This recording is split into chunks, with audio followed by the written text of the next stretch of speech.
Hello friends, मैं फरजाना अपना नया टॉपिक नेक्स्ट टॉपिक है हमारा यूनिट सेकंड का कंटेम्प्रेरी के यूनिट सेकंड का नेक्स्ट टॉपिक वुड डिस्पैच लेकर आई हूँ। जैसे कि अभी हमने पहले वीडियो में डिस्कस किया था मैकाउले मिनट, तो हम आज इसमें डिस्कस करते हैं वुड डिस्पैच।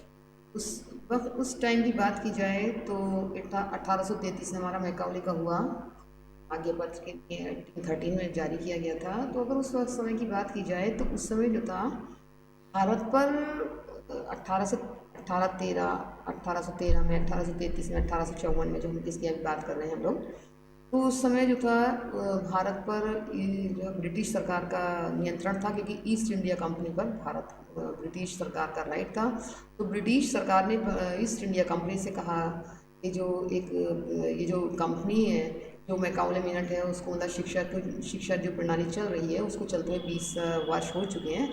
तो 20 वर्ष बाद कंपनी जो थी एक नया आज्ञा पत्र जारी करती थी, तो एक आज्ञा पत्र जारी किया जाए, इसलिए उन्होंने पार्लियामेंट में ये कहा कि पार्लियामेंट में ये बात रखी गई और पार्लियामेंट में एक नई समिति का गठन किया, और उस समिति से ये कहा गया कि भारतीय शिक्षा प्रणाली पर विचार किया जाए, उसका गहन अध्ययन किया जाए और उसमें एक शिक्षा नीति, नई शिक्षा नीति तैयार की जाए। इस उद्देश्य से जो प्रधान चेयरमैन थे चार्ल्स वुड, उन्होंने 19 जुलाई 1854 को इस शिक्षा नीति की घोषणा की। सर चार्ल्स वुड ने 19 जुलाई 1854 को इस शिक्षा नीति की घोषणा की, इसीलिए इसे वुड घोषणा पत्र 1854 के नाम से जाना जाता है। यह घोषणा पत्र 100 आर्टिकल्स का एक लंबा अभिलेख है, रिकॉर्ड है। बात करते हैं वुड के घोषणा पत्र द्वारा घोषित शिक्षा नीति।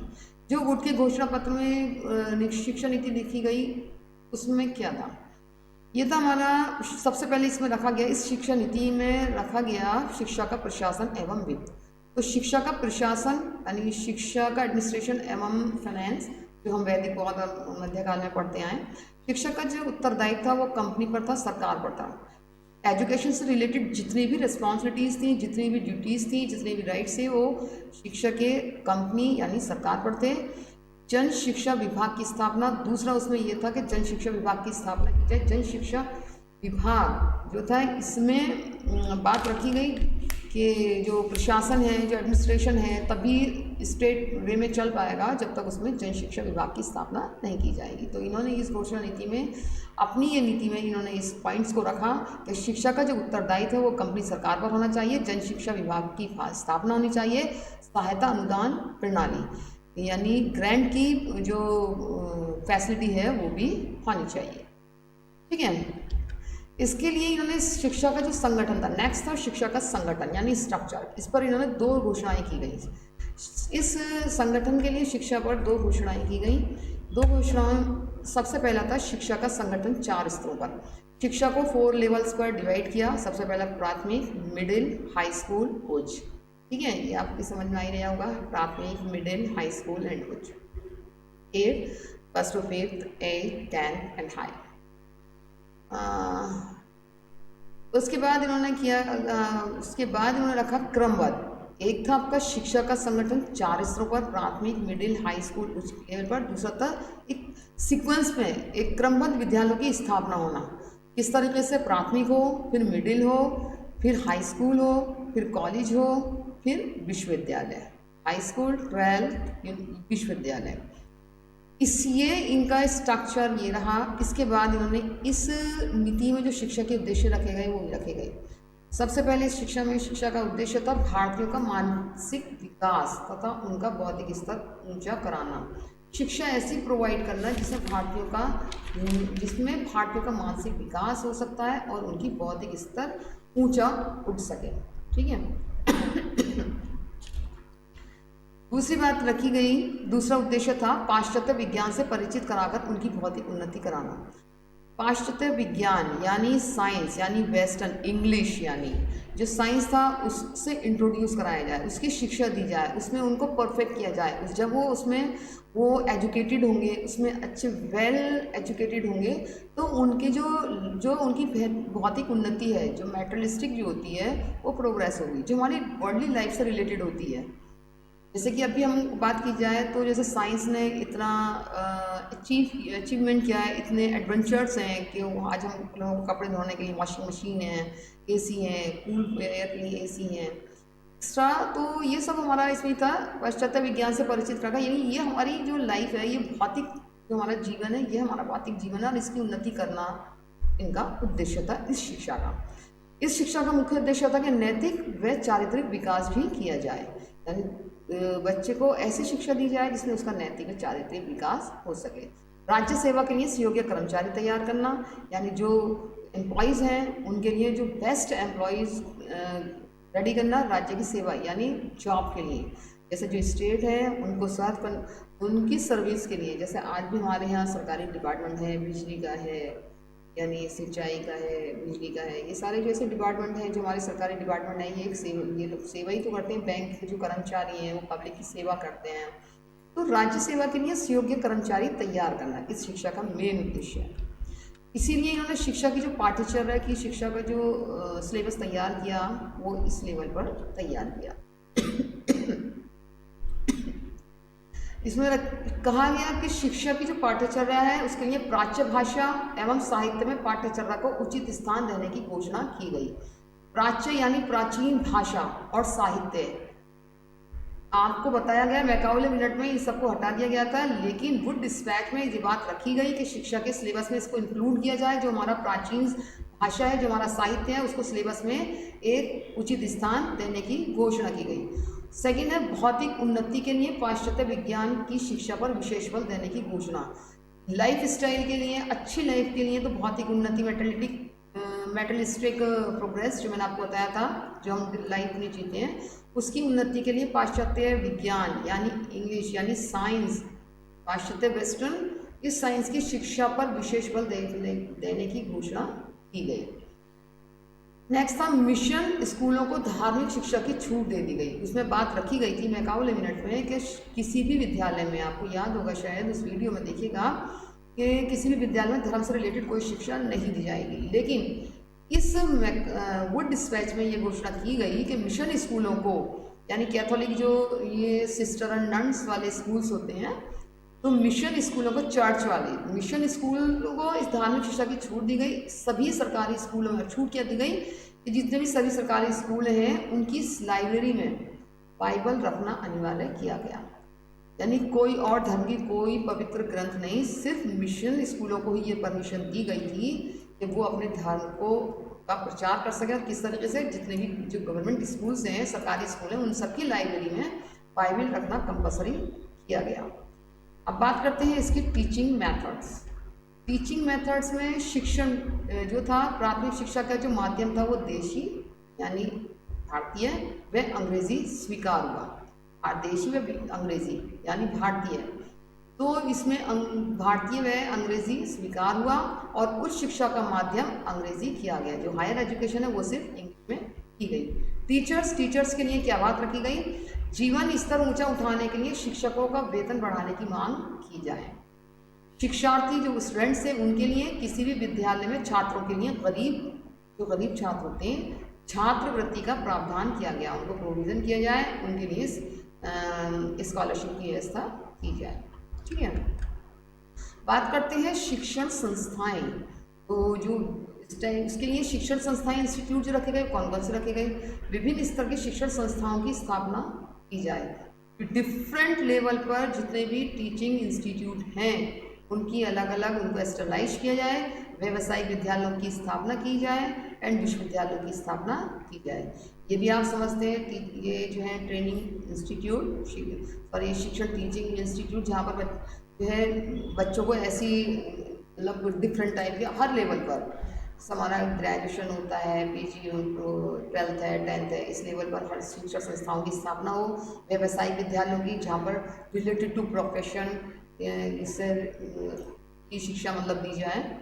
जैसे कि आपका लॉ होता है, जैसे आपने सुना होगा आज के टाइम में लॉ कॉलेजेस हैं, LLB होता है और PUMS है, PAS है। तो ये थे व्यावसायिक विद्यालयों की स्थापना। इस टाइप से व्यावसायिक विद्यालयों की स्थापना की गई। विश्वविद्यालय की यूनिवर्सिटी, CCS यूनिवर्सिटी है, मंगलायतन यूनिवर्सिटी है, ब्ला ब्ला। तो डिफरेंट टाइप ऑफ यूनिवर्सिटीज़, तो ये इसकी बात रखी गई कि वो इस्टेब्लाइश अलग अलग तरह के यूनिवर्सिटीज़ को इस्टेब्लाइश किया जाए। फिर था उसमें जन शिक्षा के लिए, जन शिक्षा के लिए रखा गया कि छात्रवृत्तियों की व्यवस्था की जाए, देसी और मिशनरी स्कूल की लाइब्रेरी में बाइबल रखना अनिवार्य है, और निस्संदन संतान की समाप्ति, यानी केवल हायर क्लासेस के लिए ही एजुकेशन नहीं की जाए। निस्यंदन सिद्धांत क्या था, मैंने आपको बताया था, फिल्ट्रेशन थ्योरी, यानी उसमें रखा गया था कि जो हायर क्लासेस के जो लोग हैं उनके कांटेक्ट में जो लोअर क्लास के लोग रहेंगे वो खुद ही उनसे ऑटोमेटिकली एजुकेशन अटेन करेंगे, उनसे एजुकेशन प्राप्त करेंगे, उनके लिए लोअर क्लासेस के लिए कोई व्यवस्था नहीं की गई। तो ये था निस्संदेह सिद्धांत, और इसकी समाप्ति की जाए, ये बात इसमें रखी गई। स्त्री शिक्षा के लिए व्यवस्था की गई कि बालिका विद्यालयों के लिए विशेष अनुदान की व्यवस्था की जाए, मुस्लिम शिक्षा के लिए विशेष स्कूल खोले जाएं, और मुस्लिम बच्चों के लिए स्कूल व्यवस्था की जाए। व्यावसायिक शिक्षा, व्यावसायिक शिक्षा, इस शिक्षा की उचित व्यवस्था व उनको सरकारी नौकरी, व्यावसायिक जैसे कि लॉ में ना बताया, LLB होता है, मेडिकल होता है, तो जो ये एजुकेशन है इसकी एक मतलब प्रॉपर उसके लिए अरेंजमेंट किया जाए, उसकी एक परफेक्ट अरेंजमेंट किया जाए, उचित व्यवस्था की जाए और उनको सरकारी नौकरी दी जाए।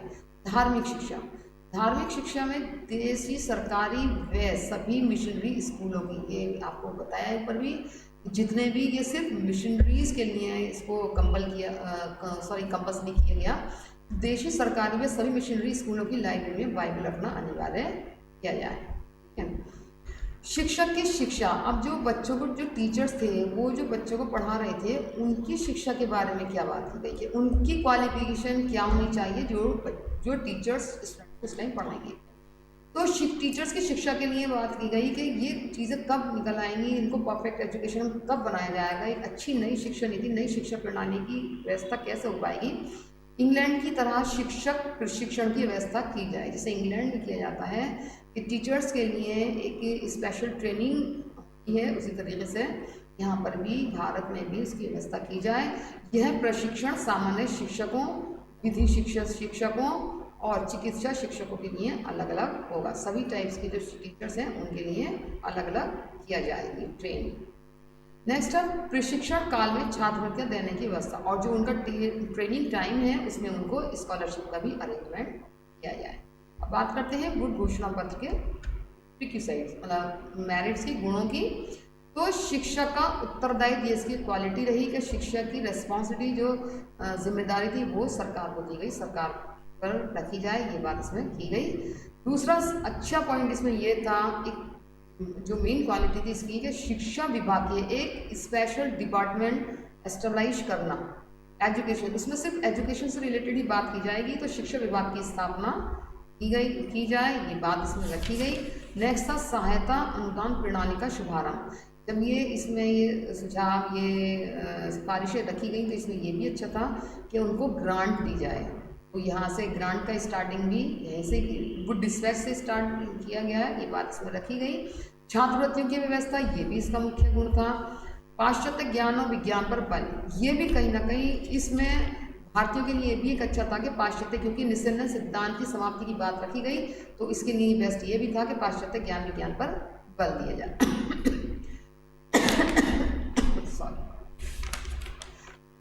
मनोवैज्ञानिक स्तर पर शिक्षा, मनोवैज्ञानिक स्तर पर शिक्षा यानी प्राथमिक ये है मनोवैज्ञानिक स्तर शिक्षा का संगठन। प्राथमिक शिशु यानी मिडिल क्लास बाल, हाई स्कूल किशोर, उच्च युवा, समझ लीजिए फिर इसको। प्राथमिक शिशु, मिडिल बाल, हाई स्कूल किशोर, उच्च युवा, इनके लेवल पर ही, इनके लेवल के अकॉर्डिंग ही इनका सिलेबस तैयार किया जाए, इसी लेवल पर इनको शिक्षा की जाए। ये एक इनका जो था, इनको ऑर्गेनाइज किया गया, एक संगठन तैयार किया गया प्राथमिक स्तर पर, मिडिल, हाई स्कूल और उच्च। आपको ऊपर इसमें बताया भी था, इनका संगठन और स्तर पर बात की गई है। नैतिक व चारित्रिक विकास पर बल, पाश्चात्य ज्ञान विज्ञान से परिचित कराकर, यदि उनको अंग्रेजी यानी वेस्टर्न नॉलेज साइंस से परिचित कराया जाएगा, वो ज्ञान भारतीयों को दिया जाएगा, तो उनका नैतिक व चारित्रिक दोनों ही विकास पर दोनों पर ही मतलब डेवलप होगा, और उस पर इनका विकास पर बल दिया गया। उनके विकास नैतिक व चारित्रिक विकास पर बल देने के लिए इन्होंने माना कि पाश्चात्य ज्ञान विज्ञान से परिचित करा कर ही किया जा सकता है, इसको परिचित कराया जाए। विश्वविद्यालयों की स्थापना, ये भी अच्छा था कि विश्वविद्यालयों की स्थापना इसमें कराई जाए। ये इसमें बात रखी गई थी ना विश्वविद्यालय की स्थापना और नैतिक व चारित्रिक विकास पर जो बात की गई, तो पाश्चात्य ज्ञान विज्ञान से परिचित कराकर ही मतलब उनको एक वेल कंडक्ट पर्सन जो है वेल कंडक्ट की नॉलेज देना। तो विश्वविद्यालयों की स्थापना की जाए, ये भी इसका एक बहुत अच्छा था। निस्संदेह सिद्धांत की समाप्ति व जनशिक्षा पर बल, निस्संदेह समाप्ति की समाप्ति हुई इसमें और जनशिक्षा पर बल दिया गया। पाश्चात्य व प्राच्य दोनों प्रकार के विद्यालयों पर बल, जैसे कि बताया गया था, उसमें से पाश्चात्य पर दिया गया, अंग्रेजी को दिया गया, अंग्रेजी भाषा को दिया गया, अंग्रेजी माध्यम को दिया गया, और प्राच्य भाषा को खत्म कर दिया गया, अरबी फारसी संस्कृत खत्म किया गया था, उसकी मीडियम को खत्म किया गया था। लेकिन यहाँ पर पाश्चात्य व प्राच्य दोनों प्रकार के विद्यालयों पर बल, जैसे कि मैंने आपको ऊपर बताया था कि प्राच्य साहित्य और भाषा दोनों को ही सिलेबस में रखा जाएगा, बताया गया था। फिर था व्यावसायिक शिक्षा व स्त्री शिक्षा पर बल, व्यावसायिक शिक्षा की बात रखी गई और स्त्री शिक्षा पर भी ध्यान दिया। मुस्लिम व शिक्षा की व्यवस्था पर बल, मुस्लिम व शिक्षक व शिक्षा की जो व्यवस्था है इस पर बल दिया गया है। आपने देखा था टीचर्स के लिए कौन सी शिक्षा अच्छी शिक्षा दी गई, और मुस्लिम्स के लिए भी उन्होंने शिक्षा की व्यवस्था की, स्त्रियों के लिए भी शिक्षा की व्यवस्था की गई। ये इसके मुख्य गुण थे। बात करते हैं दोष की, इसमें कमियां क्या थी। शिक्षा कंपनी यानी ब्रिटिश शासन के नियंत्रण में, कमी ये थी कि जो शिक्षा थी वो कंपनी यानी ब्रिटिश ईस्ट इंडिया कंपनी पर ब्रिटिश सरकार का नियंत्रण था, तो ये उनके कंट्रोल में थी। ये कहीं ना कहीं इसकी डिमेरिट्स थी। सहायता अनुदान की कठोर शर्तें, सहायता अनुदान की बात तो की गई, ग्रांट की बात तो की गई, लेकिन उसकी कंडीशंस जो थी वो बहुत टिपिकल की गई कि उनको पूरा करना, उनको फुलफिल करने में काफ़ी ज़्यादा प्रॉब्लम्स थी या शायद पॉसिबिलिटीज़ भी नहीं थी। नेक्स्ट था शिक्षा में लाल फीता शाही का श्री गणेश, शिक्षा में लाल फीता शाही का श्री गणेश हो गया। उच्च शिक्षा का माध्यम केवल अंग्रेजी रखा गया, हायर एजुकेशन में हिंदी को खत्म किया गया। उच्च शिक्षा में क्योंकि प्राथमिक में तो बताया गया था कि जो वहाँ की भाषा है, जो भाषा है उसी भाषा में ही होगा, यानी जो भारत में बोली जा रही थी भाषा उसमें हो गया, लेकिन उच्च शिक्षा का माध्यम अंग्रेजी रखा गया, ये भी इसमें कमी रही। सभी सरकारी स्कूलों में बाइबल की अनिवार्यता, ये भी कहीं ना कहीं किसी एक पर्टिकुलर किसी कम्युनिटी को के ध्यान को बढ़ावा देना था। नेक्स्ट था सरकारी नौकरी के लिए अंग्रेजी जानना अनिवार्य, सरकारी नौकरी उन्हें दी जाएगी जिनको अंग्रेजी का ज्ञान होगा। ये भी इसकी सरकारी नौकरी के लिए अंग्रेजी ज़रूर पढ़नी है, बिना अंग्रेजी वाले को, जिसको अंग्रेजी नहीं आती है, उसको सरकारी नौकरी नहीं दी जाएगी। ये भी इसमें एक बहुत बड़ा दोष रहा। वुड घोषणा पत्र का तत्कालीन प्रभाव, जब ये एग्जीक्यूट कर दिया गया तो उस टाइम उसके क्या इफेक्ट्स हैं, ठीक है। तो 1856 तक सभी प्रांतों में शिक्षा विभाग की स्थापना हो गई।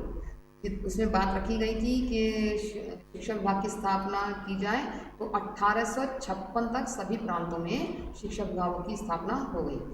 जितने भी लेवल थे, जितने भी स्तर थे, इनके स्कूल कॉलेजों की स्थापना भी शुरू हो गई।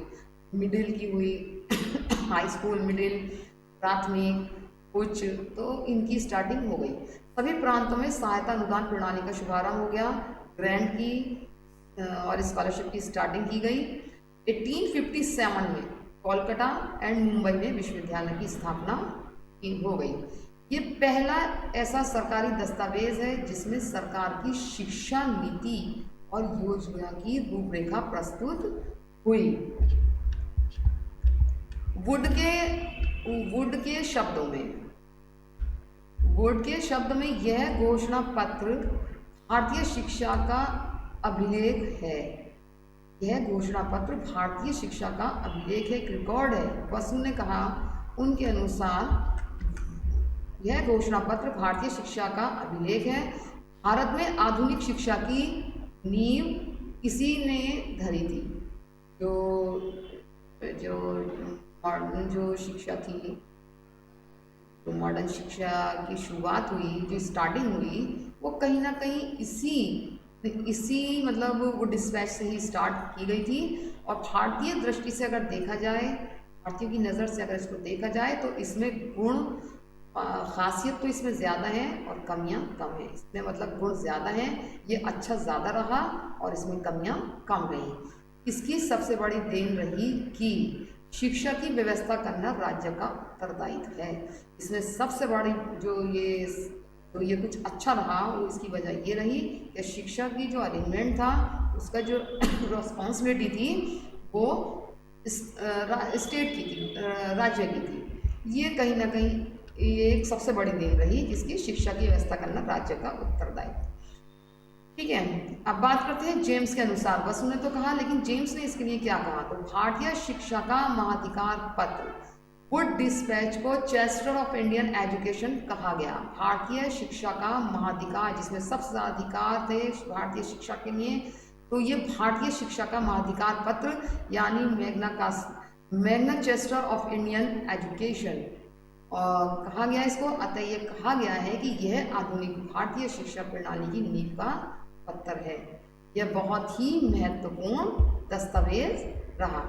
ठीक है, नेक्स्ट बात करेंगे हम, हमारा जो नेक्स्ट वीडियो होगी हंटर कमीशन, भारतीय की हंटर कमीशन हमारा नेक्स्ट वीडियो में होगा। ये हमारा नेक्स्ट टॉपिक होगा। तब तक के लिए गुड बाय, टेक केयर और please subscribe, like and share करते रहिए। Thank you so much all of. Okay bye.